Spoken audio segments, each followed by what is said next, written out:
be solving for the time or we're going to be solving for the rate. Most of the questions I have, if I were to take that little formula and get time by itself, like distance divided by rate would equal time. And so that's going to create a situation where we're going to use that today, but that's where the fractions are going to come from that I'm going to write in this. These are a little bit tricky because both of them involve something kind of either working for or against your speed. So the first one's going to be about water. So this one says Luke can row 5 miles per hour in still water. So the 5 is going to be the rate. So that's his rate is 5 miles an hour, okay? And it takes him as long to row 4 miles upstream as it does to row 16 miles downstream. So there's a current either working for or against you in this problem. Okay, so I'm just going to come over here real quick. So we're going to travel upstream and we're also going to travel downstream. So I'm just going to make a teeny tiny little table here. Okay, now I'm going to use D for distance, R for rate, and we're going to have the times. They're going to be, it says in the same time that it takes them to row up and down. Okay, so here's the deal. You can row, let's see, 4 miles is the distance going up and 16 is the distance if he's going downstream. Now, if he's just sitting in the water and there's no current, he's going 5 miles an hour. Now, see if this makes sense to you. We're going to find the speed of the current here. So if I only go 4 miles, does that mean the current is working for me or against me? Against, like, because this is a way smaller distance. So I'm going to do his rate minus whatever the speed of the current is, because the current's working against you if you're traveling a much shorter distance. If I can go 16 miles in the same time it takes me to go 4, that means the current is helping you. Now, the time for both, it says it's the same amount of time. So what I'm going to set up here is going to be kind of this format. The distance divided by the rate, the times are the same. So in this case, don't write this, but it's like the times, so the distance divided by the rate going up is equal to the distance divided by the rate going downstream. So we're just going to set these into like a little fraction. Excuse me. All right, so upstream 4, and that would be over the 5 minus c because the current is working against us there. That would give us our time. The times are the same here.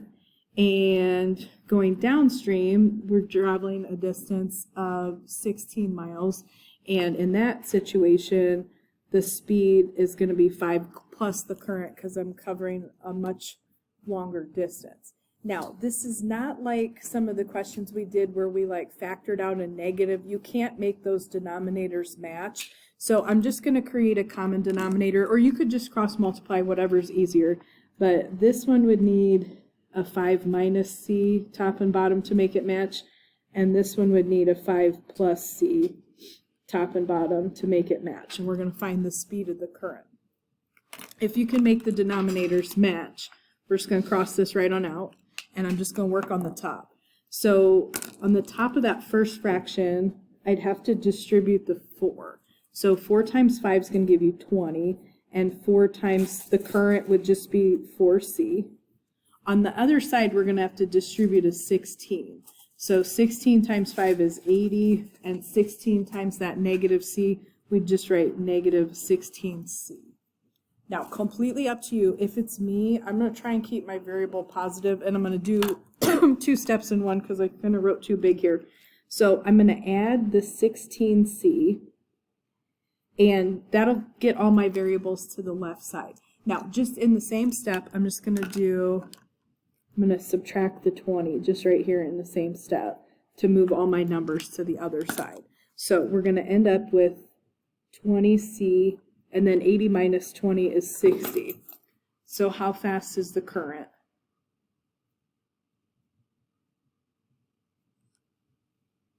Okay, I was like, is anybody listening to me? Okay, this is me 3 miles per hour.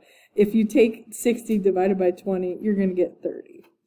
If you wanted to check, these would be super easy to check.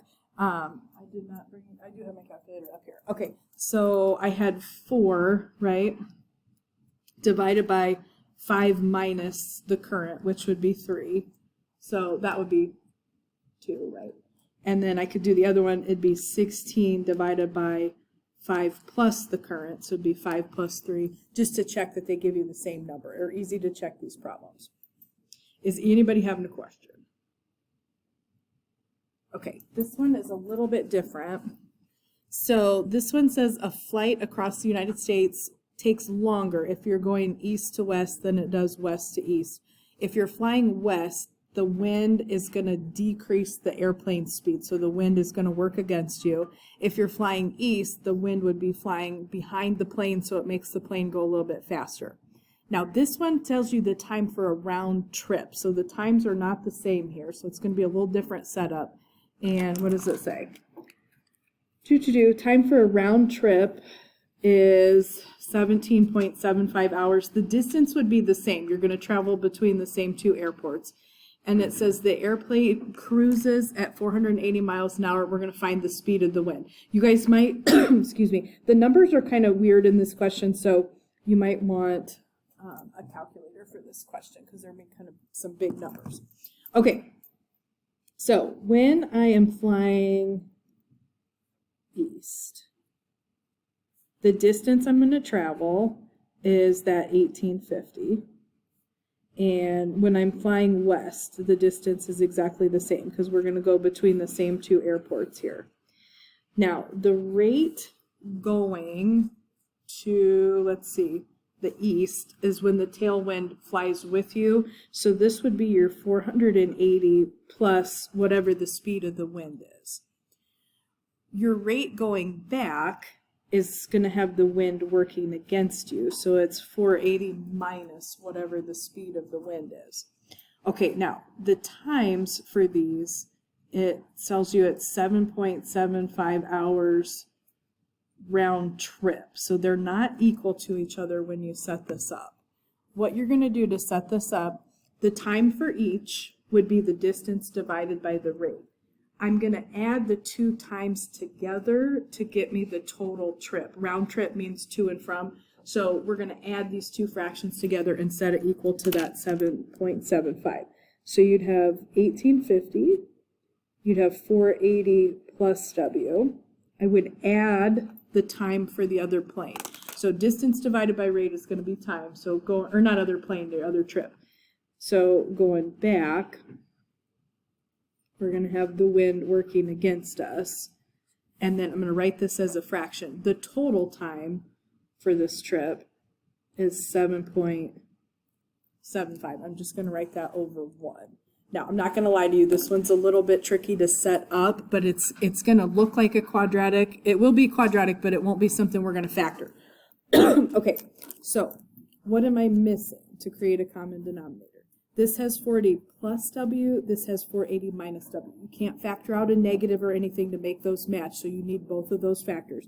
So this first one would need 480 minus W, top and bottom. The one in the middle that I wrote would be 480 plus W, trying to create a common denominator. And the part that's going to make this quadratic, with that 7.75, I need both the 480 minus W and the 480 plus W. So I'm going to have to do a little FOIL on that one. All right, I'm going to cross my denominators out, and I'm just going to work with the top. Oh my goodness, I don't think I left myself enough space. Okay, on the top there, and I'm going to grab my calculator to do this because I don't know what this is off the top of my head, but this will be a huge number because I'm going to take 1850 times 480. Okay, I got a humongous number. I got 888,000. And then it would be minus 1850 times the W. I'm just distributing that. Okay, this is some of this is gonna cancel. All right, you're gonna do 1850 times that 480 again, so that's gonna be that same number, that 888,000. Now this one will be plus 1850 W. So that's just that left side. The nice part about this guy and this guy are gonna cancel out. So both of those 88 or 888 thousandths, those are the same. So I'm just going to multiply that by 2 real quick. This should be, let's see, what is it? It is 1,776,000 if you add those two guys together. Okay, now here's what I'm going to do. I'm going to, actually, let me come over here because I didn't leave enough room. I'm going to FOIL this.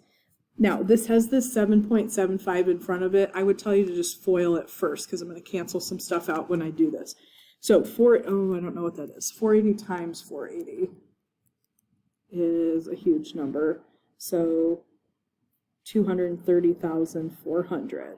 Okay, now, you are going to get plus 480W, but then you turn around and you get minus 480W. So those will cancel. You would have, though, negative W times W, so it would be negative W squared. All right, so let me kind of bring this down.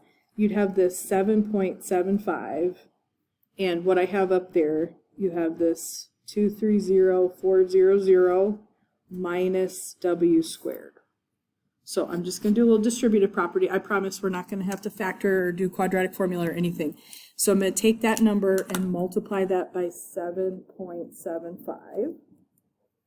And I'm going to write it down here. You're going to get 17,856. Sorry, I said that number totally wrong. It's 1,785,600. And then 7.75 times that minus W squared would be minus 7.75 W squared. Now, I'm going to subtract this. We're going to have to take a square root when we're all done. I'm going to subtract that 1785600 from both sides. And it's going to be a negative number, but it's equal to negative 7.75 W squared, so the negatives will end up canceling out. So I'm going to do 1776, minus 178, oh my gosh, I can't type. Too many numbers. Okay, if you subtract these, oh my gosh, I'm at the bottom of the page. This is negative 9,600, negative 7.75 W squared.